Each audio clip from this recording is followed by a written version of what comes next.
Hoy deseo que fijemos nuestra atención en Mateo 7:7.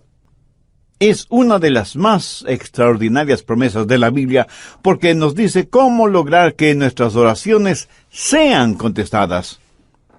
Llegará el tiempo, y a lo mejor ya está aquí, cuando lo más importante para usted y para mí sobre esta tierra será el que Dios conteste nuestras oraciones. Si usted no puede creer estas palabras de Jesús, tampoco tiene el derecho de creer que es salvo, porque la misma Biblia que promete salvación promete que nuestras oraciones serán contestadas. Y si usted no cree una promesa, ¿cómo puede creer otra? En Mateo 7:7 Jesús dijo: «Pedid, y se os dará; buscad, y hallaréis; llamad, y se os abrirá». Ahora, note la explicación lógica que da Jesús desde el verso 8, porque todo aquel que pide recibe, y el que busca halla, y al que llama se le abrirá. ¿Qué hombre hay de vosotros que si su hijo le pide pan, le dará una piedra? ¿O si le pide un pescado, le dará una serpiente? Pues si vosotros, siendo malos, sabéis dar buenas dádivas a vuestros hijos, ¿cuánto más vuestro Padre que está en los cielos dará buenas cosas a los que le pidan? Cuando yo era solo un muchachito, el doctor Roy Ángel era un muy conocido pastor en Miami, en la Florida, y una de las cosas que él hacía en sus predicaciones era contar historias. Usaba en forma excelente ilustraciones en sus mensajes, y alguna vez contó de un joven pastorcito cuidando sus ovejas. Un día ese joven pastor vio en el suelo una flor de increíble belleza. Se arrodilló para mirar más de cerca esa flor y le fascinó tanto que con sumo cuidado la sacó con raíz y todo del suelo, y poniéndose de pie y teniendo la flor en la palma de sus manos, la contempló más de cerca. Cuando así lo hizo, una montaña cercana pareció que se abrió por la misma mitad. Unas enormes puertas se abrieron de par en la montaña, y los brillantes rayos del sol iluminaron toda clase de tesoros en esa montaña abierta. El pastorcito jamás había visto nada semejante, así que, dejando la flor en el suelo, fue hacia ese tesoro, y comenzó a recoger en su manto rubíes, diamantes, esmeraldas, zafiros, perlas, oro y plata. Su manto estaba repleto de ese tesoro. Él no era más que un pobre pastor, pero ahora iba a ser un rico pastor. Y con ese fabuloso tesoro comenzó a bajar la montaña, cuando escuchó una voz que le decía: «No te olvides de lo mejor». Y él, mirando a su alrededor, se preguntó: «¿Qué puede haber algo mejor de lo que ya tengo?». Y siguió su marcha, pero escuchó nuevamente la voz: «No te olvides de lo mejor». Esta vez no hace ningún caso a la voz y, corriendo más que caminando, desciende de la montaña. De pronto, con gran estruendo, las enormes puertas que vio en la montaña se cerraron y la montaña desapareció completamente. Y el momento que la montaña desapareció, también desapareció el fabuloso tesoro que creía tener en su manto. Y volvió a escuchar la voz que le dijo: «Lo mejor era la flor, porque la flor era la llave para abrir la montaña, y tú dejaste esa flor allá en el suelo, en la montaña». Por supuesto, es solo una ilustración, un cuento, una fábula, una parábola. Usted llámela como quiera llamarla, pero escuche, lo mejor, la llave para abrir todos los tesoros del cielo es la oración. No se olvide de lo mejor. Jesús dijo: «Pedid y se os dará; buscad y hallaréis; llamad y se os abrirá». Jesús dice que si pedimos y buscamos y llamamos, se nos dará, hallaremos y se nos abrirá. Por lo tanto, no hay sustituto para la oración. Si usted pierde una pierna o un brazo, en la actualidad los puede reemplazar con una pierna o brazo artificial. Hoy por hoy hay sustitutos para la comunicación. Si el teléfono regular falla, hay teléfonos celulares, inalámbricos, emails, Facebook, Twitter, Internet y quién sabe qué otras cosas más nos depara el futuro. Pero la verdad es que no hay sustitutos para la comunicación. Y ya no es cosa de ciencia ficción que un día de estos los clones sustituirán a los seres humanos. Y sin embargo no hay sustituto para la oración. Ni la elocuencia, ni el intelecto, ni la energía, ni el entusiasmo, ni las buenas intenciones son reemplazo para la oración. Yo creo que el más grande recurso del mundo aún no utilizado es la oración. Se estudia para ver cómo se puede aprovechar la tremenda energía que hay en los relámpagos o en las inmensas olas del océano, o cómo aprovechar más eficientemente la energía solar. Pero la más grande fuente de energía, aún totalmente desconocida por los seres humanos, es la oración ferviente. Y somos unos necios que estamos ignorando esa energía. ¿Por qué la pobreza de muchos cristianos? ¿Por qué la falta de poder en la vida de muchos creyentes? Una sola respuesta: vidas sin oración. Si algún fracaso tenemos en nuestra vida, es el fracaso en nuestra vida de oración. No tendríamos pecados en nuestras vidas que la oración ferviente no hubiera podido ayudar a evitarlos. No hay ninguna necesidad mayor en nuestra vida que desarrollar una vida de oración. Y alguien seguramente me preguntará: Pastor, ¿por qué Dios quiere que oremos? Usted mismo ya nos ha enseñado que el Padre conoce todas nuestras necesidades, aún antes de que nosotros las mencionemos. ¿Por qué pedirle a Dios que haga lo que Él ya ha determinado hacer? Mi amigo, esas son muy buenas preguntas. ¿Por qué? ¿Por qué debemos orar? Escúcheme, cuando oramos, no oramos para informarle a Dios de ciertas cosas. Él las sabe. Tampoco oramos para darle instrucciones a Dios. Cuando oramos, estamos invitando a Dios a conversar con nosotros. ¿Qué quiero decir con esto? Verá, Dios quiere hacer realidad ciertas cosas en nosotros. Y quiere hacer ciertas cosas por medio de nosotros. Y quiere hacer esas cosas si es que nosotros se las pedimos en oración. ¿Por qué Dios nos pide que oremos? Primero, por un factor de compañerismo. Juan 15:7. Si permanecéis en mí y mis palabras permanecen en vosotros, pedid todo lo que queréis, y os será hecho. ¿Qué es lo que Dios quiere que hagamos? ¿Dios simplemente quiere darnos cosas? ¿O quiere Dios tener comunión, compañerismo con nosotros? Dios quiere que tengamos comunión con Él. Por lo tanto, Dios dice que oremos porque por medio de la oración permanecemos en Él y Él en nosotros. Dios puede estar sin nosotros, pero nosotros no podemos estar sin Dios.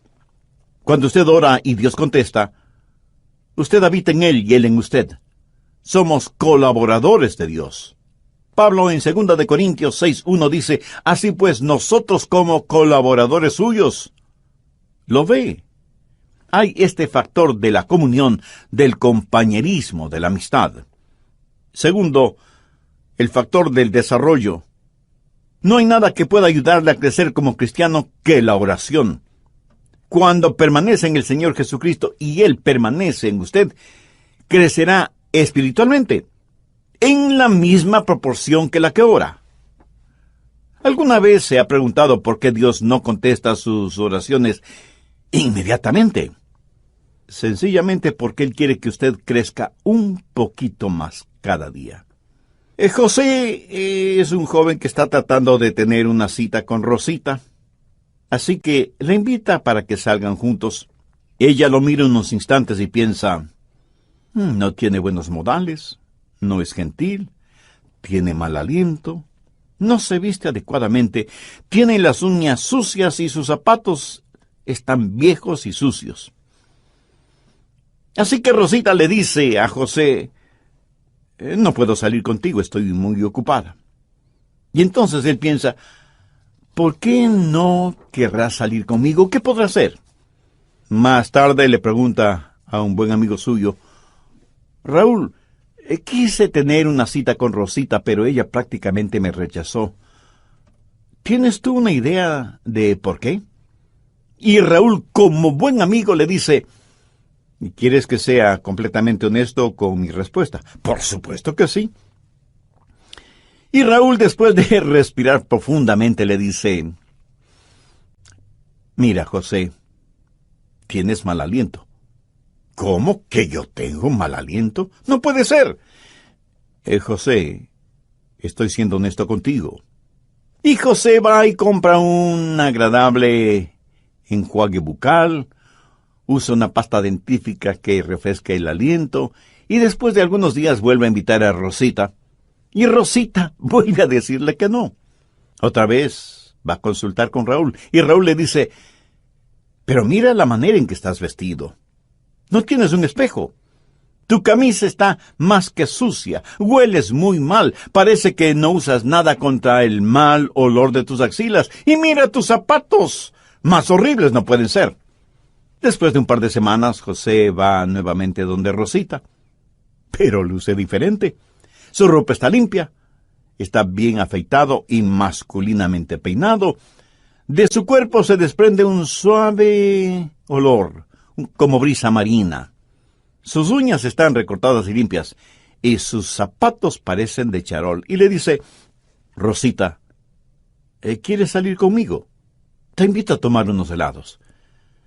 Y casi no lo pudo creer cuando ella le contestó, José, me dará mucho gusto salir contigo. Y los dos tuvieron una tarde maravillosa. Sí, yo sé que esto es solo una ilustración, pero escúcheme. Algunas veces nos acercamos a Dios y simplemente le decimos, Dios, haz esto. Pero hay algo que Dios quiere que nosotros hagamos primero, y es orar, porque la oración ayuda a desarrollar nuestras vidas.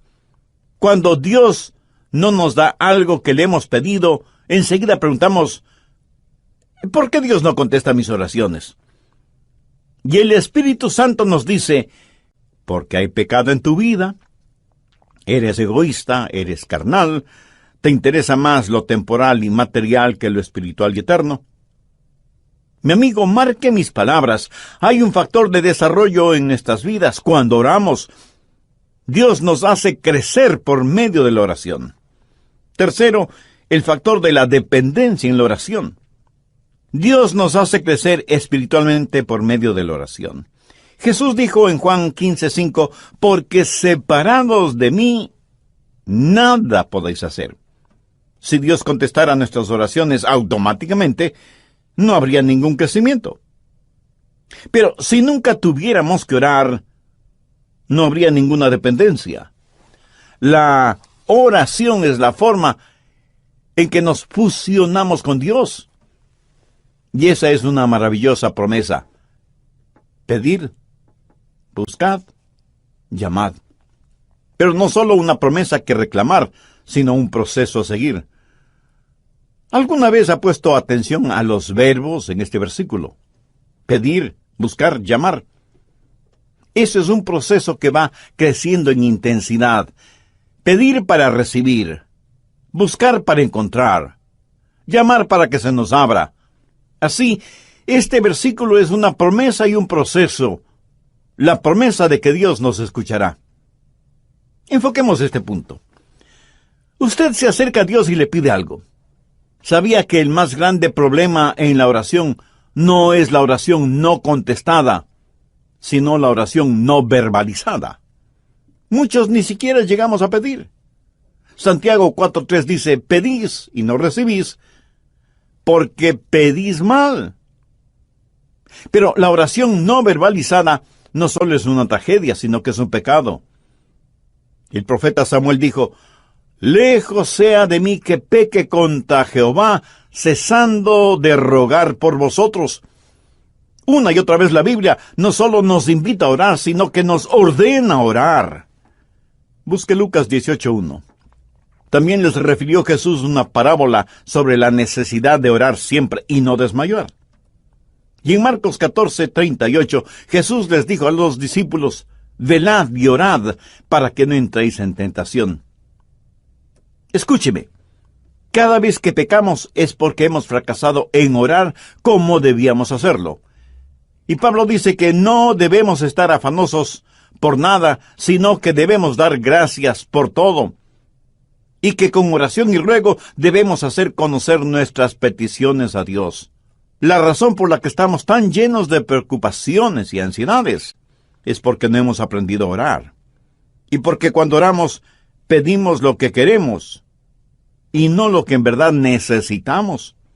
Una buena manera de probar si lo que pedimos es correcto o incorrecto es preguntándonos, ¿puedo pedirle esto a Dios? Si su propia respuesta es negativa, pues no se atreva a pedírselo a Dios. Y si es incorrecto pedírselo a Dios, entonces es incorrecto el tenerlo o el hacerlo.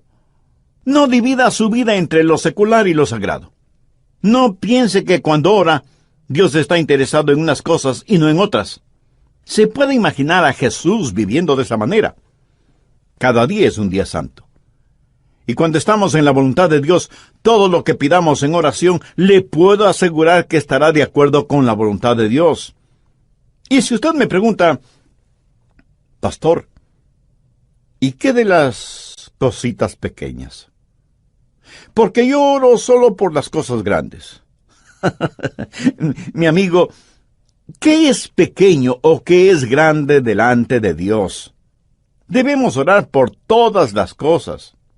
Sí, ore por la salud de su cónyuge o sus hijos, ore por su trabajo o su negocio, pero ore también por el fin de semana o las vacaciones con su familia. Pastor, ¿qué si es que quiero las cosas equivocadas? ¿Debo orar por eso? Por supuesto que sí. Pero ore para que Dios le quite ese deseo que tiene por las cosas equivocadas. Dios no le contestará a menos que usted le pida.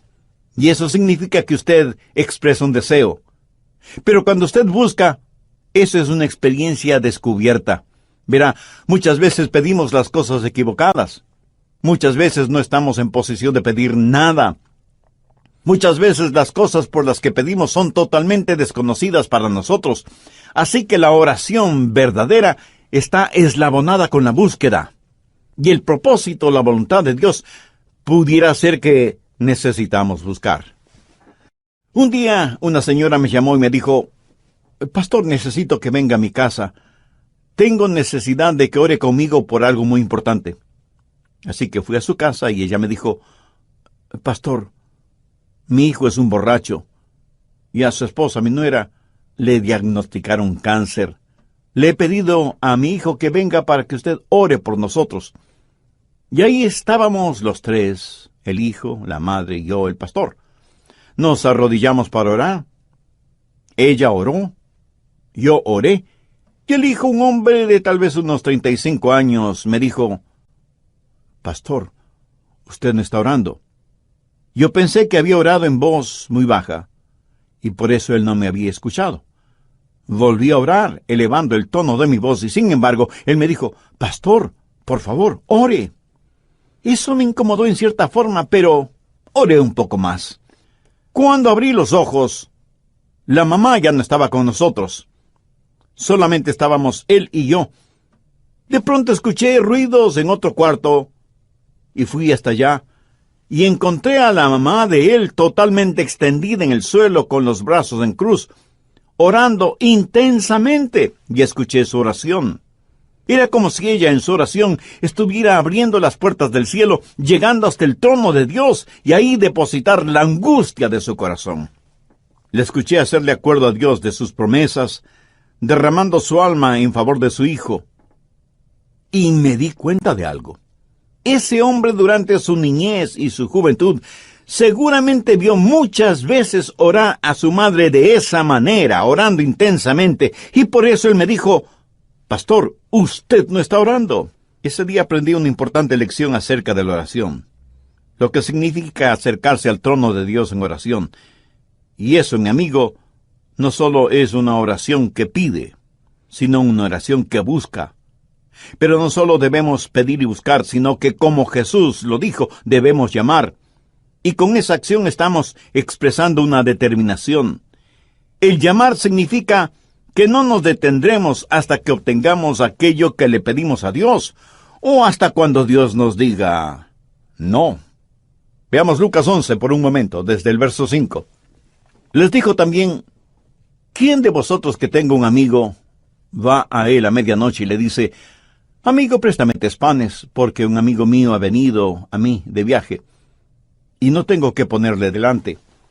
Y aquel respondiendo desde adentro le dice, no me molestes, la puerta ya está cerrada, y mis niños están conmigo en cama, no puedo levantarme y dártelos.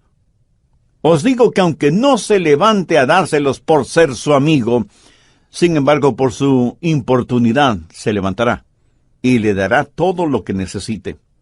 Esa es la parábola. Ahora mire los versos 9 y 10. Y yo os digo, pedid, y se os dará, buscad, y hallaréis, llamad, y se os abrirá, porque todo aquel que pide, recibe, y el que busca, halla, y al que llama, se le abrirá. Ahora usted tiene que entender algo sobre esos tiempos bíblicos. Era totalmente, absolutamente impensable que un amigo viniera a su casa y usted no le brindara hospedaje y alimentación. La hospitalidad es algo sumamente valiosa en el Medio Oriente. Así que un amigo llega a casa de su amigo después de un largo viaje y le dice, Juan, ¿podrías darme albergue esta noche? Y el anfitrión le dice, qué gusto de verte, mi amigo. Por supuesto que puedes quedarte aquí. Siempre eres bienvenido. Pasa, pasa. Mi esposa te preparará algo para comer. Pero la esposa, en voz baja, le dice, pero no tenemos nada que ofrecerle para comer. Y él asimismo en voz baja le dice, no te preocupes, querida, salgo de inmediato a conseguir algo. Y va donde su buen vecino Pedro, aunque ya casi es la medianoche. Golpea varias veces la puerta de la casa de Pedro, hasta que finalmente una voz bastante malhumorada dice, ¿quién es y qué quiere? Pedro, soy Juan. Necesito que me prestes unos pocos panes. Por favor, no me molestes. ¿No sabes qué hora es? Pedro, necesito tu ayuda. Te digo que no me molestes. Ya estoy en la cama con mis hijos. Hagamos un paréntesis. Las casas en esos tiempos eran diferentes a nuestras casas en la actualidad. Por lo general, la parte de abajo, la que para nosotros sería el primer piso, era en verdad un establo. Por la noche ahí ponían a todos los animales para que el calor del cuerpo de todos esos animales abrigara la casa. Una especie de calefacción animal natural. Las familias vivían encima de ese establo y el espacio no era demasiado grande, por lo que todos dormían en un solo cuarto.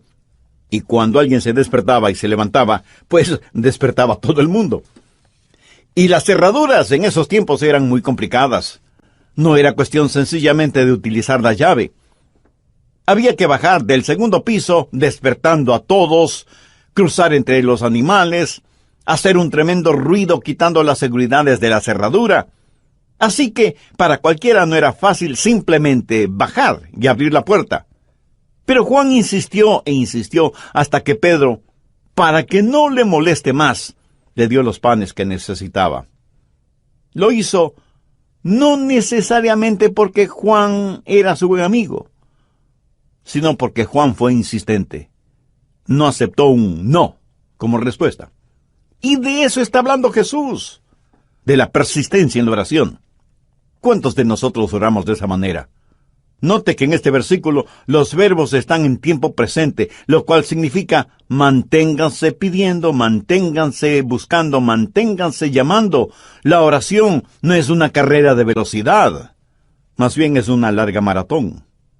En el Evangelio de Lucas capítulo 18, Jesús también habló acerca de una viuda que fue donde un juez injusto, buscando justicia. Este juez no tenía miedo de Dios ni de los hombres. Era un ateo, un juez ególatra. Y la viuda venía una y otra vez porque necesitaba hablar con el juez.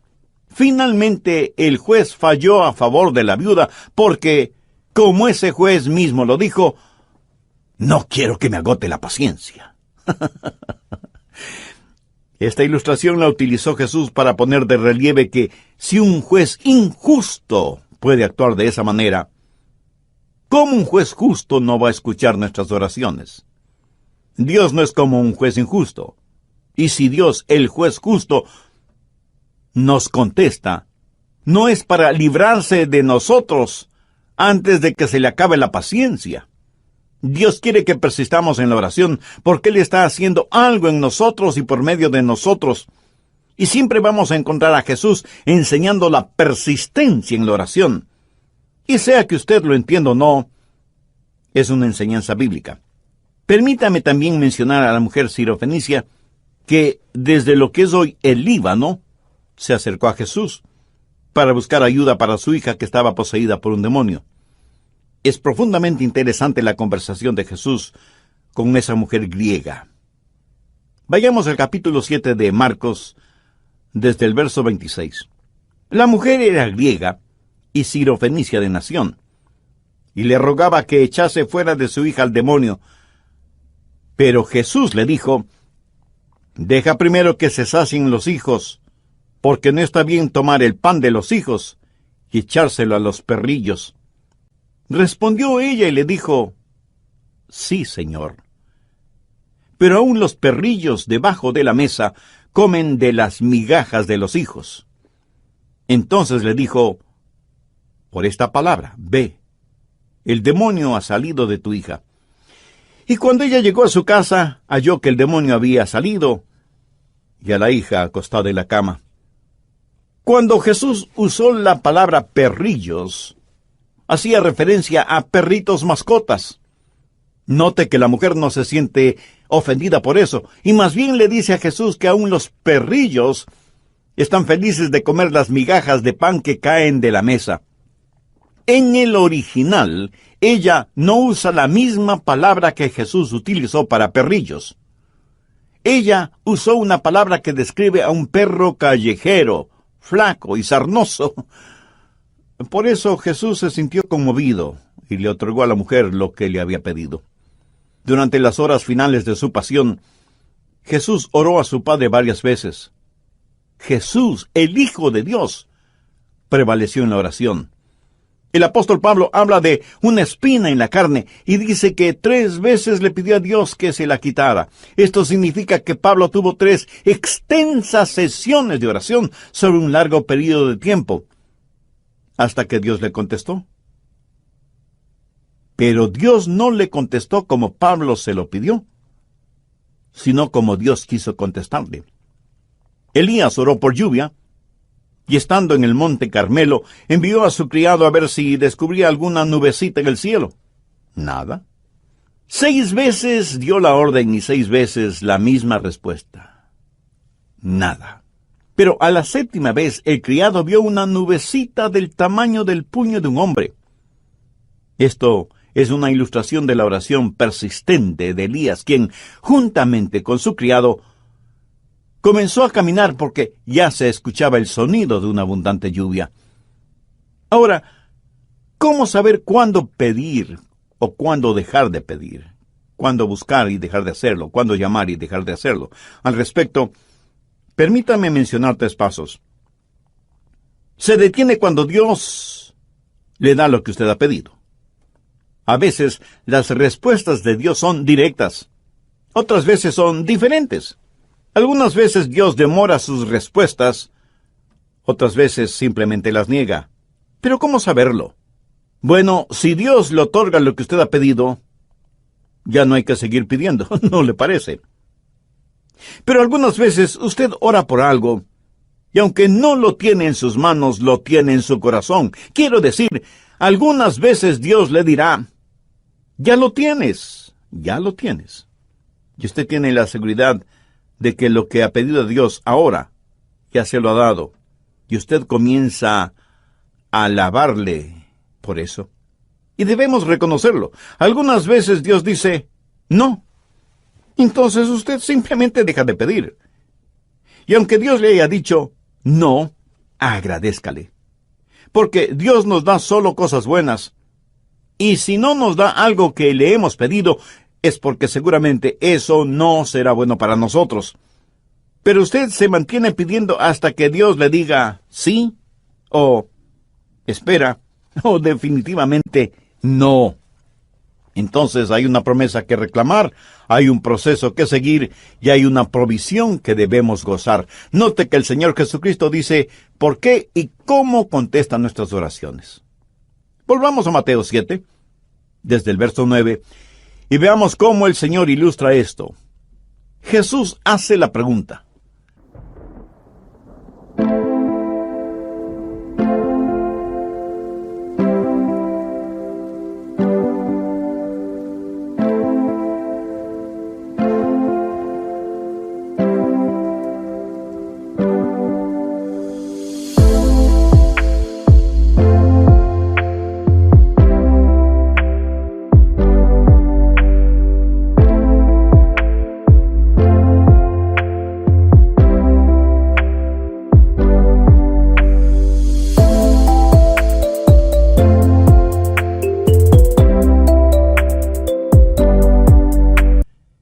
hay de vosotros que si su hijo le pide pan, le dará una piedra? ¿O si le pide un pescado, le dará una serpiente? Pues si vosotros, siendo malos, sabéis dar buenas dádivas a vuestros hijos, ¿cuánto más vuestro Padre que está en los cielos dará buenas cosas a los que le pidan? Ahora, ¿cómo sé que Dios va a contestar la oración? Pues note lo que Jesús está diciendo. Es algo razonable y que va de acuerdo a nuestra naturaleza humana. Tome un hombre que no ha sido salvado, un hombre que no conoce a Dios. Si sus hijos le piden comida, no les dará comida. Jesús dice que si nosotros, siendo malos, sabemos dar cosas buenas a nuestros hijos, ¿cuánto más nuestro Padre Celestial no nos dará cosas buenas si es que le pedimos? ¿Por qué sus oraciones serán contestadas? Pues porque Dios es bueno. Sabe eso con certeza en su corazón, en su mente. Dios es bueno. Dios se deleita en contestar sus oraciones. Dios quiere contestar sus oraciones porque nuestro Dios es un buen Dios. Pero Dios no solamente que es bueno, sino que además es sabio. Si usted le pide pan, tenga la seguridad de que no le dará una piedra. Él nunca nos dará algo que sea malo. En la Palestina abundan miles y miles de pequeñas rocas que por su color y su textura parecen pequeños panes. Si usted le pide a Dios pan, Él le dará pan, no una roca que parezca pan. Ahora escúcheme, si usted le pide una roca, Él no le dará una roca. Él no le dará ninguna cosa mala, aunque usted se lo pida. ¿Por qué? Porque Dios es bueno, sabio y capaz. Yo tuve un padre terrenal a quien amé mucho. Cuando cumplió sus 86 años, pensaba que tenía solo 40. Mi querido padre. Él tenía sus limitaciones, como todos los seres humanos las tenemos. En cambio, mi Padre Celestial no tiene limitaciones. En Él tengo la simpatía de un padre y la soberanía de un rey. Él es un padre que me escucha y un rey que me contesta. ¿Por qué Dios contesta, escucha mis oraciones? Porque Él es un Dios bueno, sabio y soberano. ¡Qué poderoso Dios al que servimos! Nosotros somos unos necios que es que no aprendemos a orar. Jesús dijo que si pedimos se nos dará, si buscamos lo encontraremos, y si llamamos nos será abierto. La cosa más sabia que podemos hacer es aprender a orar. Es Dios su Padre Celestial. Aquí Jesús no está hablando a la gente perdida, está hablando a los salvados. Si el Señor Jesucristo aún no es su Salvador, significa que usted necesita ser salvo, y puede serlo ahora mismo, si ese es el deseo de su alma. Le invito a repetir conmigo una sencilla oración. Dígala con sus propias palabras, pero dígalas con profunda fe, con sinceridad y con convicción. Dios eterno y Padre Celestial, tú sabes que la oración no es uno de mis puntos fuertes, de hecho, es uno de los puntos más débiles de mi vida espiritual. Pero hoy me acerco a ti para pedir tu gracia y misericordia, no solo para que me perdones, sino también para que me ayudes a desarrollar mi vida de oración. Señor Jesús, tú siendo el unigénito Hijo de Dios, entregaste tu propia vida en la cruz del Calvario para pagar la culpa de mis pecados, para perdonarme, para limpiarme, para salvarme y sanarme espiritualmente. Este momento, con fe incipiente, pero firme, te invito a que vengas a morar en mi corazón y seas mi Salvador y mi Señor. Desde este momento te entrego el control total de mi vida y ruego tu ayuda para ser la clase de persona que tú quieres que sea. Todo esto lo pido con gratitud en tu precioso nombre. Amén.